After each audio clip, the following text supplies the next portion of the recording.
चलिए एक सवाल भी इनका लिखे, टमाटर कितना आएगा?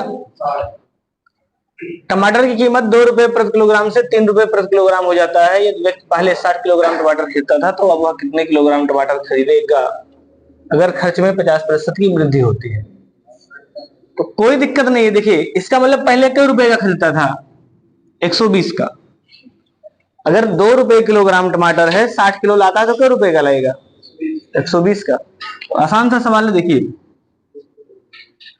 पहले और बाद, तो पहले जो मूल्य था वो कितना है? पहले मूल्य था 2 रुपए किलो, बाद में मूल्य कितना हो गया? 3 रुपए किलो। पहले लाता था 60 किलो, मात्रा लाता था 60 केजी, ये लाता है ना 60 केजी, तो पहले के रुपए का लाता था 120। कोई दिक्कत है? अब कई रुपया कितना लाएगा ये नहीं पता है, लेकिन ये कहा है कि खर्च में वृद्धि हो गया। कितना वृद्धि हो गया? 50%। तो 60 का 120 का अगर हम 50% बढ़ा दें तो क्या कितना जाएगा? 180।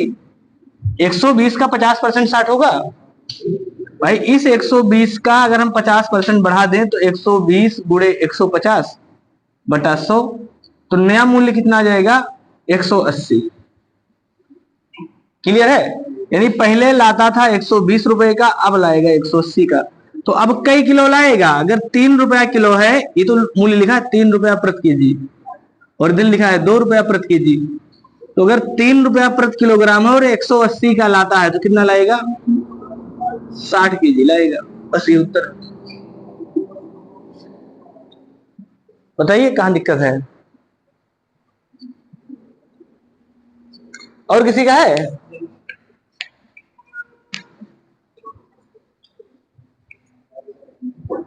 क्या?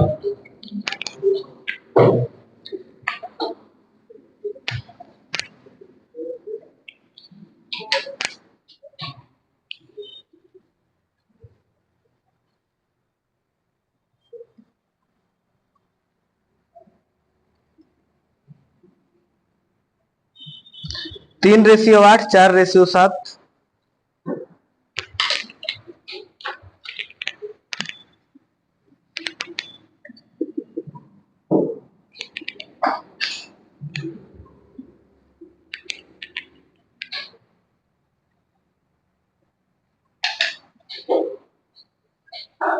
5:9, 2:15।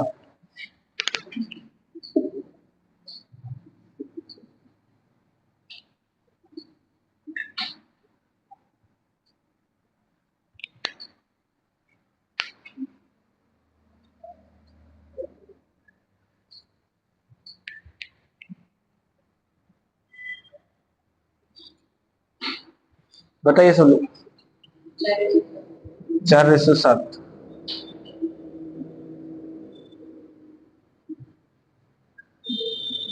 ए का आय बी की तुलना में 60% कम है और ए का व्यय बी के व्यय का 60% के बराबर है। यदि ए का आय बी के आय के 70% के बराबर है तो ए और बी के बचत का अनुपात क्या है? आगे भैया, बाकी लोग जिसका नहीं आया बताइए।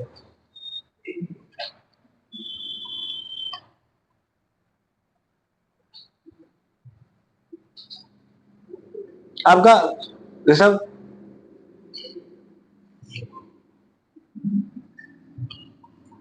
देखिए हम सभी जानते हैं आय बराबर खर्च व्यय प्लस बचत होता है। इसी कॉन्सेप्ट का यूज करेंगे। ए का आय बी की तुलना में 60% कम है, तो एक ए है एक बी है। इनकी अगर हम आय की बात करें तो लिखा है ए का आय बी की तुलना में 60% कम है। यानी अगर ये 100 रुपया कमाते हैं तो इस 60 रुपया कम कमाता है, 40 कमाता है। ये लिखेंगे ना। ए का व्यय बी के ए का व्यय बी के व्यय के 60% के बराबर है। ए का अगर हम खर्च की बात करें व्यय का, तो जो ए का व्यय है वो बी के 60% के बराबर है। यानी अगर इस 100 रुपया खर्च करते हैं तो इस 60 रुपया खर्च करते हैं। ये लिखा है ना। इसके बाद यदि ए का आय बी के व्यय के 70% के बराबर है। यहां एक लाइन और लिखा है, हम सभी जानते हैं आय में से खर्च घटाएंगे तो बचत आएगा। अब इस लाइन को पढ़िए, ए का आय, जो ए का आय है वो बी के व्यय के 70% के बराबर है, और बी का व्यय ये है, ये लिखा है ना, यानी ये वाला इसका 70% होना चाहिए। ए का जो आय है वो बी के व्यय का 70% होना चाहिए। बात समझ में आया ना?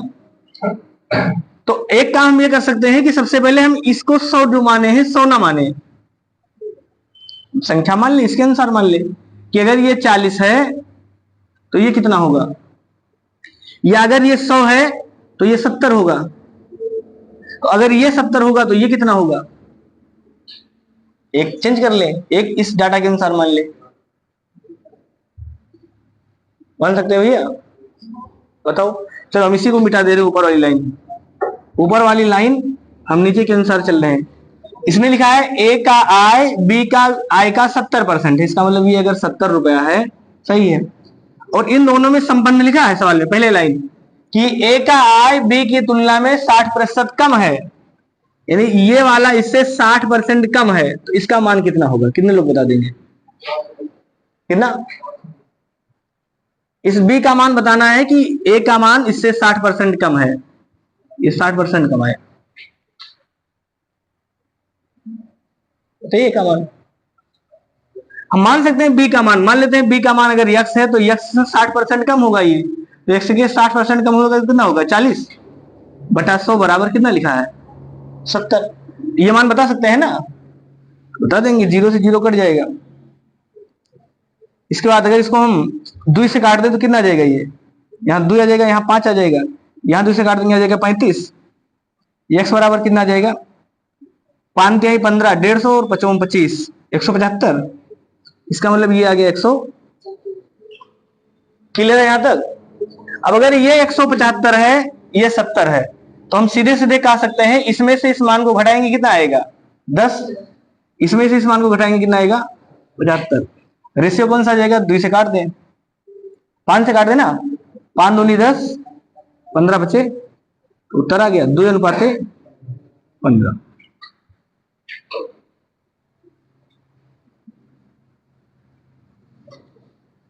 समझ में क्या हुआ?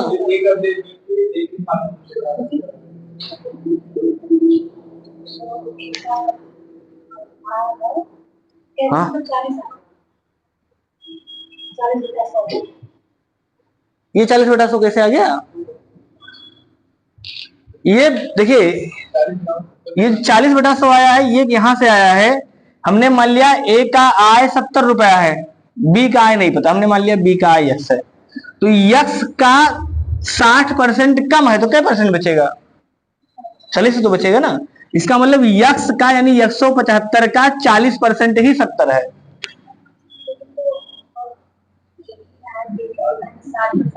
हाँ, तो कम का मतलब कितना हो गया? अगर 60 कम है तो बचा कितना? तो 40 तो ही लिखे हैं ना।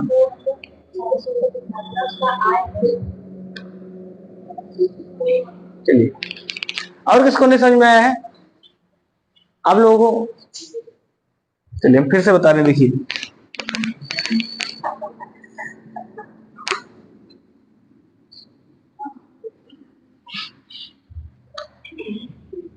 देखिए आपके पास दोनों में से 3 डाटा लिखा है। सबसे पहला क्या लिखा है? ए का आय बी की तुलना में 60% कम है, ठीक। तो हम ये कह दें कि अगर हम इसका 100 मानेंगे, बात समझना, इसका हम 100 मानेंगे तो इसका कितना लिखेंगे? 40 लिखेंगे। क्या ये बात सबको समझ में है? ये बात सब समझ पा रहे हैं ना कि अगर हम इसको 100 लिखेंगे तो इसको हम लिखेंगे 40।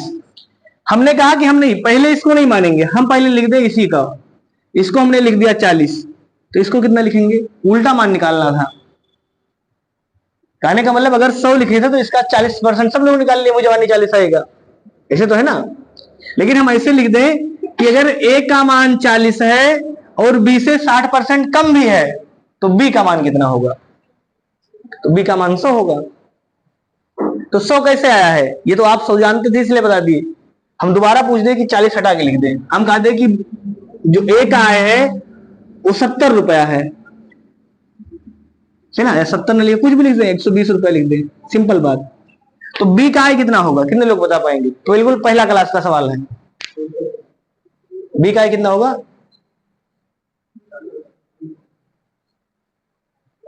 अगर ए का आय 120 रुपया है तो बी का आय कितना है?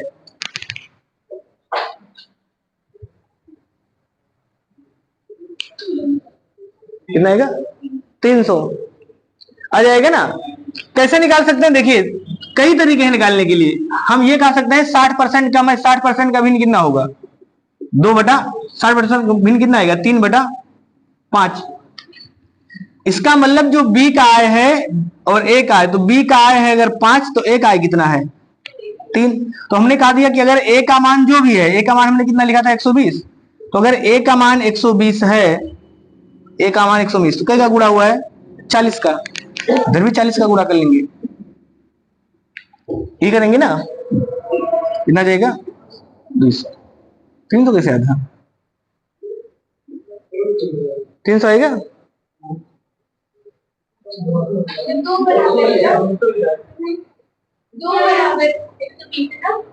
हाँ 60% कम है, हाँ 40% बचा, 40% का मान दिया है ये। हाँ 2, यहाँ 2 लिखना था, लेकिन 40 है, 60% का नहीं दिया, 60% कम लिखा है, यहाँ 2 आएगा, सही है। 5 से तो 2 बराबर 120, तो 5 बराबर 300।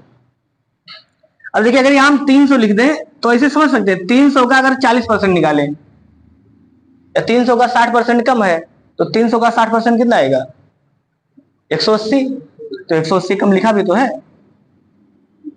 तो हमने ये कहा कि यहां से यहां चलना आसान है, लेकिन ये सवाल जो लाइन उल्टा लिखा है, लास्ट वाला लाइन देखेंगे तो लास्ट वाला लाइन लिखा है कि आप आय से बी का मान निकालिए, ए की आय से बी का मान निकालिए।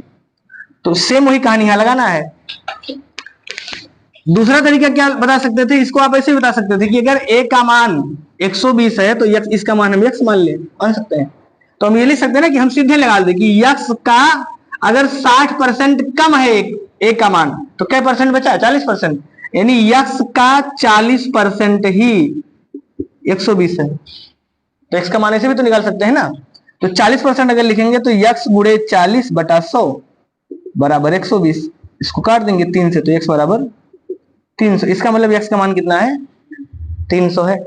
तो इसी लाइन का उपयोग किया। ये पहले दिन का क्लास है, दूसरे दिन का बिल्कुल बेसिक सवाल था।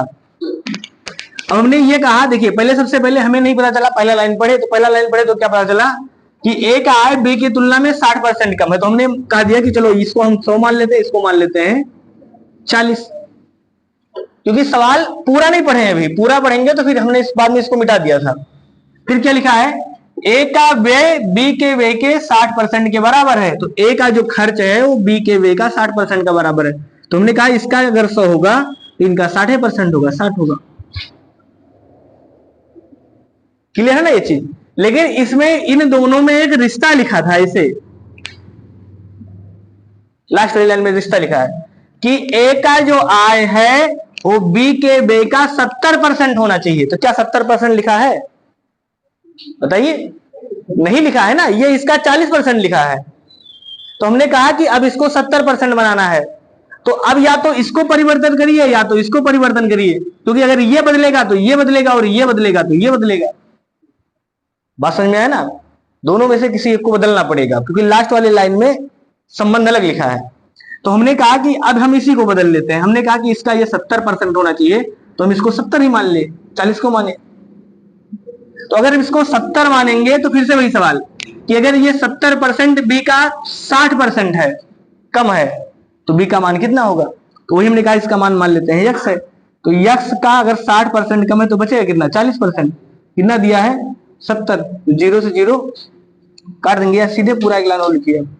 कितना जाएगा? यक्स का 40% का मान 40/100 बराबर 70। तो यहां से 0 से 0 आप काट सकते हैं, ये कट गया। इसके बाद इसको हम 2 से काट दिए, क्या हुआ? 4 से काट देंगे, 25 बन जाएगा। 25 सत्ते 175। इसका मतलब इस एक्स का मान कितना रहा होगा? 175।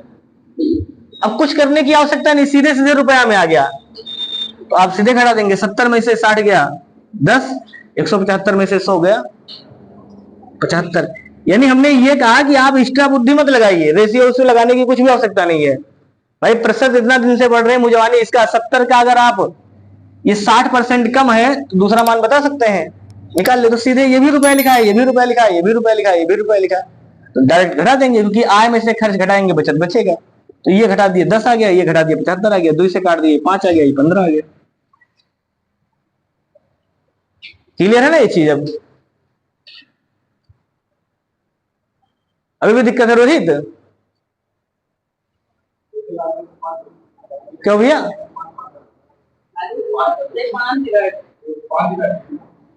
अरे यहाँ गलत हो गया, 5 दूनी 10, 15 25 75 सब सही लिखे। क्लियर है ना? अब यानी आपको मान बदलना पड़ेगा। मानने का मतलब यह था कि कुछ भी नहीं मान सकते, सीधा सीधा मतलब है।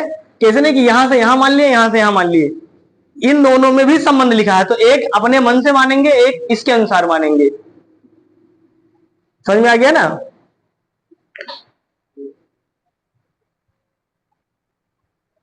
इसको आप दूसरा भी मान सकते हैं। चलिए हम आपसे दूसरा भी मान पूछेंगे, भाई आप कितना प्रतिशत पढ़े हैं?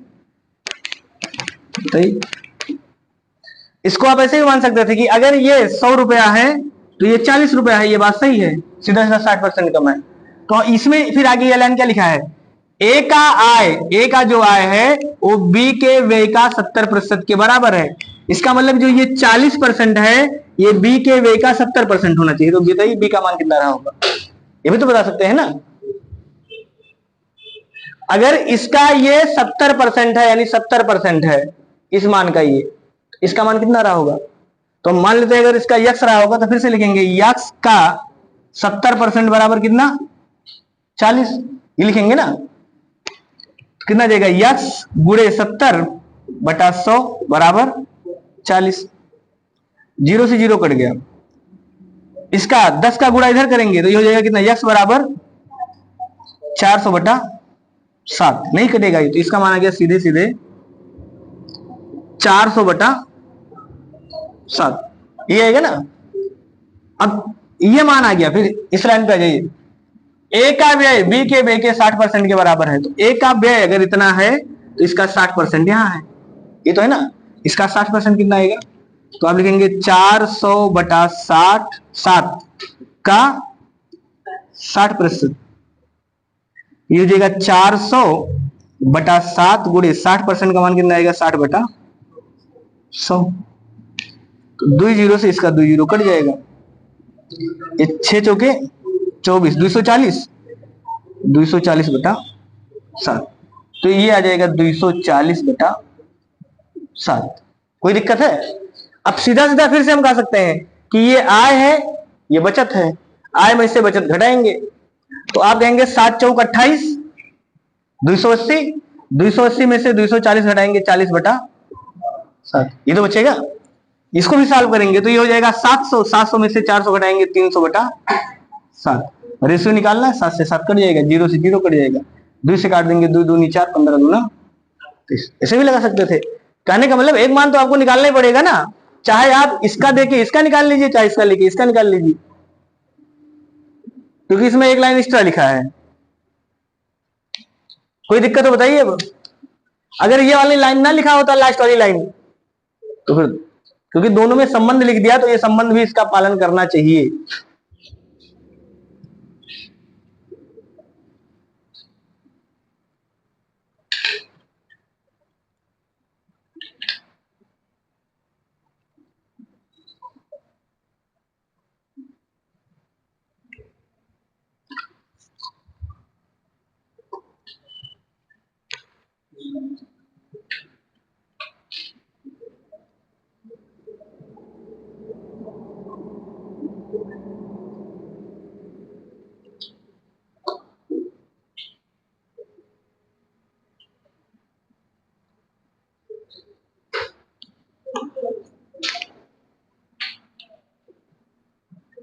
लिखा है ए के आय का 5% और बी के आय का 15% बराबर है।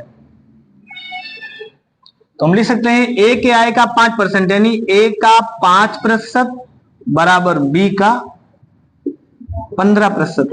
लिख सकते हैं ना, प्रतिशत से प्रतिशत ऐसे काट दीजिए, आराम से कट जाएगा। इसको हम लिख सकते हैं ए गुणे 5, यानी इसको लिख सकते हैं 5 है, इसको लिख सकते हैं 15 है, 15 बी, ये लिखेंगे ना। तो इसको लिख सकते हैं ए बटा बी बराबर 15/5, काट देंगे। 5 से 5 एक कम 5, 5 से 15, यानी ए बटा बी बराबर 3/1। क्लियर है यहां तक? यानी ए और बी का रेशियो यहां से आ गया। आगे आ जाइए, फिर आगे लिखा है, अच्छा बराबर सी का भी लिखा था, तो यहां तो इतना एक लाइन और लिख लेते तो और ज्यादा आसान होता। मतलब ये यहां तक भी सही था, लेकिन हम एक के बारे में पूरा लगा दे। बराबर कितना लिखा है?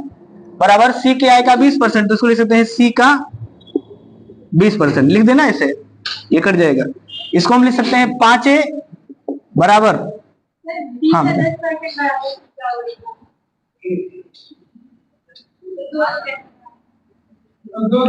हाँ, मतलब इसका मतलब पहले वाला यहाँ ये 10% यहाँ अलग है सवाल। तो यहां से सही था ना, ये आ जाएगा ए बटा बी बराबर 15/5, यानी 3/1। तो ए रेशियो बी बराबर 3:1, यानी जो पहले लिखे थे वो सही था। फिर दोबारा स्टेप में लगा देंगे, बी का 10% बराबर सी का 20%, इससे ये कट जाएगा, 10 से ये कट जाएगा, 10 दूना 20। तो बी बटा सी बराबर कितना जाएगा? 2/1, ये आएगा ना। बी अनुपात सी बराबर 2:1। सिंपल अनुपात में करना जानते हैं, दो अलग अलग अनुपात है, संयुक्त अनुपात पढ़े हैं ना। तो A ratio B ratio C कितना जाएगा? 3:1, 2:, गुणा कर लेंगे, 3 दूनी 6,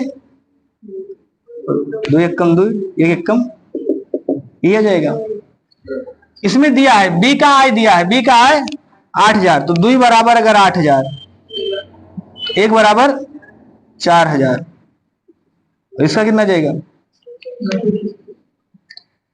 4 छक 24,000, 24,000। कुल कितना आ जाएगा? कुल अगर पूछा है तो 36,000।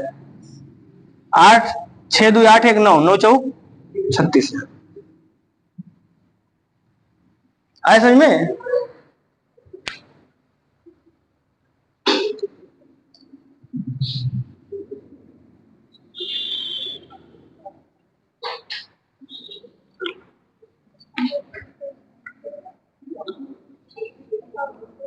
क्या हुआ? सवाल आसान था, कुछ नहीं था इसमें, कैसे फंस गए सवाल में? क्या हुआ? हाँ, मतलब अलग अलग ये दिया था, इसको निकाल लेते मान देता।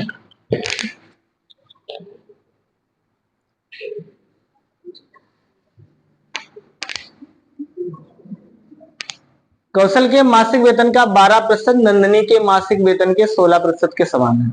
सुरेश का मासिक वेतन नंदनी के मासिक वेतन का आधा। सुरेश का वार्षिक वेतन 1.08 लाख रुपया है, तो कौशल का मासिक वेतन कितना है? 24,000।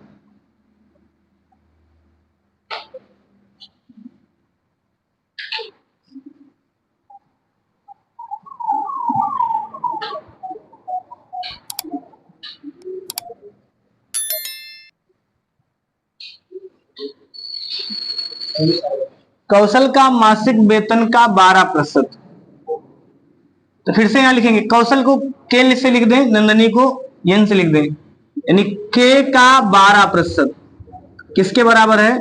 नंदनी का 16% के बराबर है, ये लिखेंगे ना। प्रतिशत से प्रतिशत कैंसिल, 4 से काट देंगे, 4 के 12, 4 के 16। यहां से फिर से रेशियो अगर हम निकाल लें तो के रेशियो यन कितना जाएगा? 4:3। क्या ये बात सही है? कंफर्म है ना यहां तक? फिर आगे आ जाइए, सुरेश का मासिक वेतन नंदनी के मासिक वेतन का आधा है, फिर से वही लिखा है, सुरेश का मासिक वेतन और नंदनी के मासिक वेतन का अनुपात लिखा है। तो सुरेश का मासिक वेतन नंदनी के मासिक वेतन का आधा है, यानी अगर इनका 2 रुपया है तो इनका 1 रुपया है। ये भी अनुपात दिया है। फिर से इन तीनों अनुपात को इकट्ठा कर लीजिए। तो अगर इसको हम इकट्ठा करें तो यहां से के एन यस, के और एन में अनुपात है 4:3 का, एन और यस में है 2:1 का। 4 दूनी 8, 3 दूनी 6, 3 एकम 3। इसका मतलब कौशल, नंदनी और सुरेश का अनुपात आ गया। मान लिखा है सुरेश का वार्षिक वेतन दिया है ना, सुरेश का मासिक वेतन यानी 3, 3 बराबर लिखा है 1.08 लाख। तो आपसे पूछा है कौशल का, कौशल क्या कितना है 8, ये तो ज्यादा आ गया। अच्छा मासिक पूछा है यहाँ, मतलब ये मासिक पूछा है, समझ में आ गया ना। दिया वार्षिक का है, पूछा है मासिक का, तो सबसे पहले हम वार्षिक का निकाल लेंगे, 12 से भाग कर देंगे, आ जाएगा ना। तो सबसे पहले 8 का मान निकाले, तो 8 का मान कितना आ जाएगा 8 गुणे 1.08 बटा 3। लेकिन जो ये आएगा ये वार्षिक आएगा, तो क्योंकि इसका मान वार्षिक लिखा है, ये 3 वार्षिक लिखा है, ये 8 लाख वार्षिक है ना, तो इसका भी वार्षिक आएगा। लेकिन इसी में हम क्या करते हैं 12 से भाग कर दें, तो ये किस में आ जाएगा मासिक आ जाएगा। क्लियर है सबका? अब सॉल्व कर लीजिए। 4 से काट दे तो 4 दूनी 8, 4 3 12। अब देखिए इसको हमें लिखना पड़ेगा क्योंकि 1000 में लिखा है, तो ये 1.08 लिखा है, तो 08 का मतलब ये 1,08,000 लिखा है, तो ये 2 गुणे 1,08,000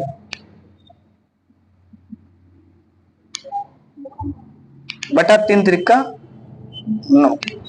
अगर इसको हम 9 से काटें तो 9 एकम 9, 9 दूनी 18, 3 0 12,000, 12 दूना 24,000। यही सही है ना।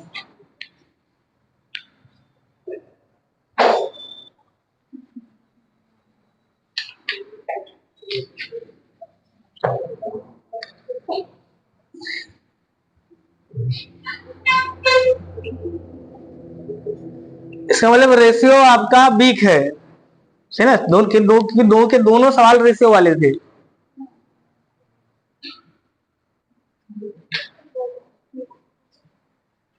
रेशियो के सवालों को आपने नहीं समझ पाया।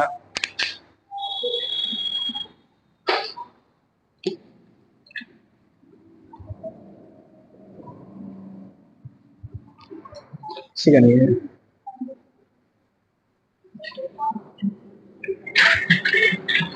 भैया रोहित।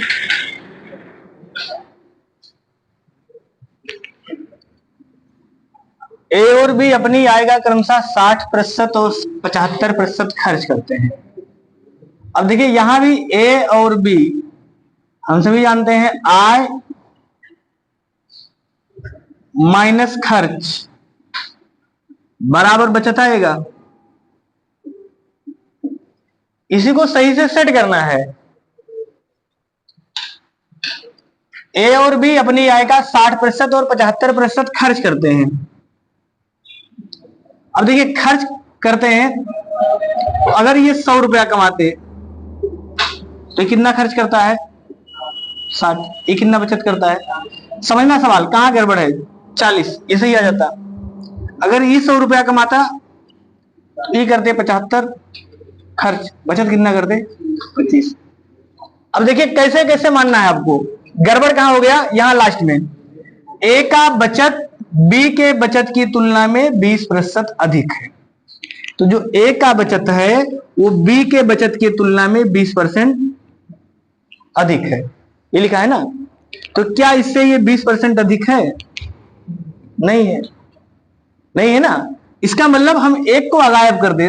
देखिए तो लगाने के बहुत से तरीके हैं। सिंपल सा अगर आप प्रश्न निकालना जानते हैं, इसका 20% कितना आएगा, इसका 20% 5 आएगा। इसका मतलब इससे बचत इसका 5% ज्यादा है, तो इसका बचत कितना है 30 है। मान सकते हैं क्लियर है ना ये चीज? भाई ए का बचत बी के बचत का 20% ज्यादा है, इसका मतलब इसका 30 है। अब ये क्या लिखा है, अगर इसके जो ए का आय का क्या परसेंट खर्च करता है, 60%, ये तो खर्च करता है ना, 60% खर्च करता है।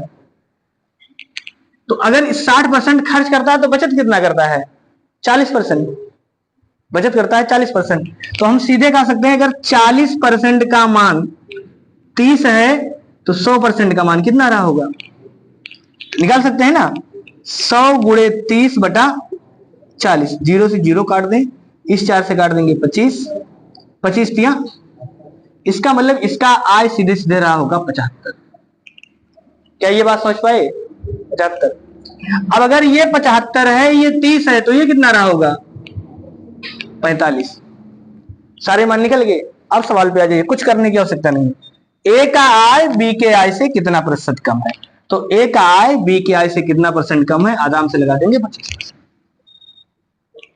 क्लियर है ना सबका? कुछ भी एक्स्ट्रा बुद्धि नहीं लगाना है, रेशियो लगाएंगे क्या लगाए, जो कहा है उतना आप निकाल सकते हैं, खाली प्रतिशत आपको आना चाहिए।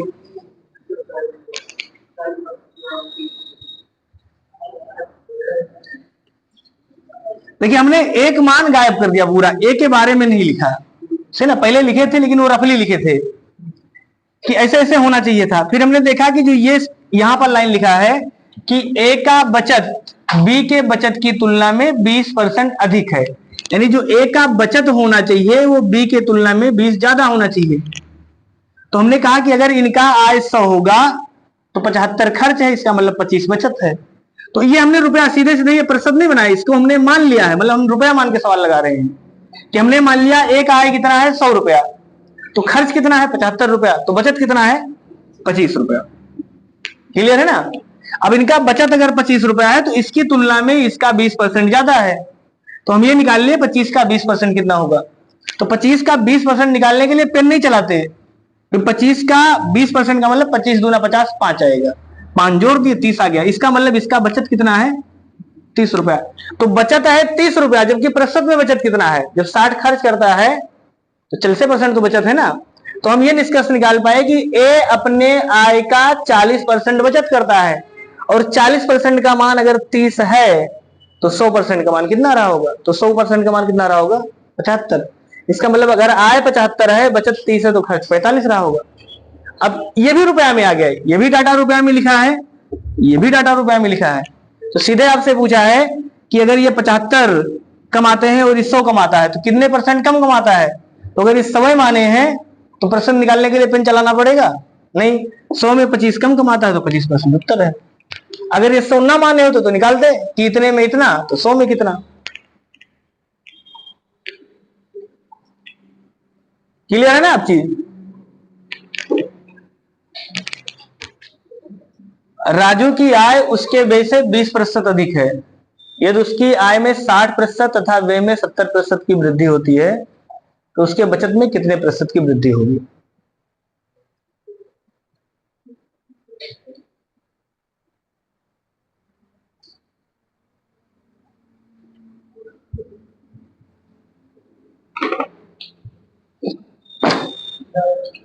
कितना 10।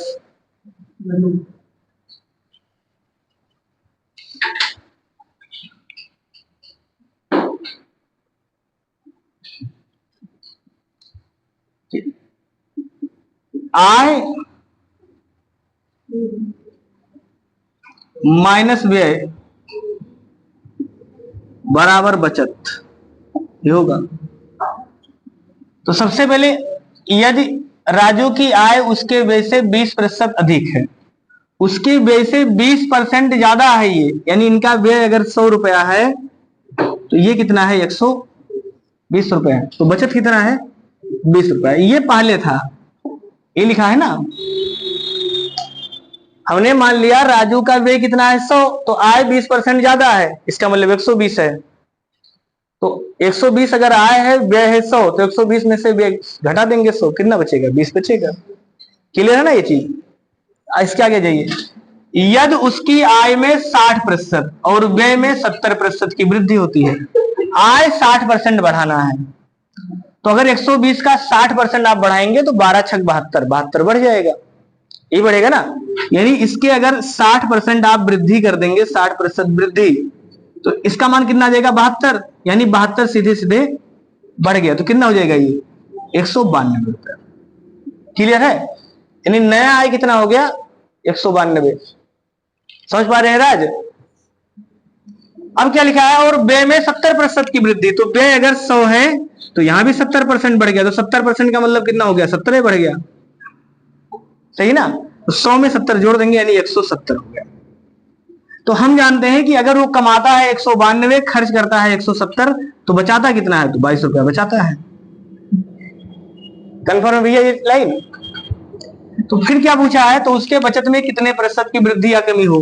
तो पहले 20 रुपया बचाता था, अब कितना बचाने लगा 22, तो बढ़ गया ना 2 रुपया, 2 रुपया बढ़ा, इसका मतलब उत्तर आएगा बढ़ा हुआ, कमी वाला तो नहीं आएगा। कितना बढ़ गया, तो आप कहेंगे 2 रुपया बढ़ा है, कई रुपया में 20 रुपया में, 100 में कितना बढ़ेगा 10%, 20 25 100, 5 दूनी 10%। कहीं दिक्कत हो बताइए।